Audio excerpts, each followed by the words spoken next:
আলাইকুম। এই যে আজকে শীতের দিনে সকালে যদি ভিজা পিঠা না খাই তাহলে কিভাবে শীত কি মনে হয়। তাই আজকে আমি সকালের নাস্তা বানিয়ে নিলাম ভিজা পিঠা। আজকে বানাইনি, অবশ্য কালকে রাত্রে বানিয়ে ভিজিয়ে রেখেছি। এখন দেখেন, এই কে কোনটা নিবে নাও, নিয়ে এই যে ভিজা পিঠা খাও।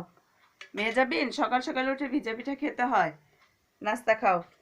আর নাও, এই যে তোমার আঙ্কেলকে দিয়ে আসো।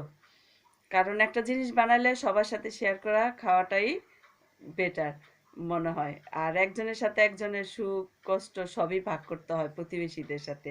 তাই আমরা সবার সাথে সবার মানে এইভাবেই দেওয়া লেনদেন করি।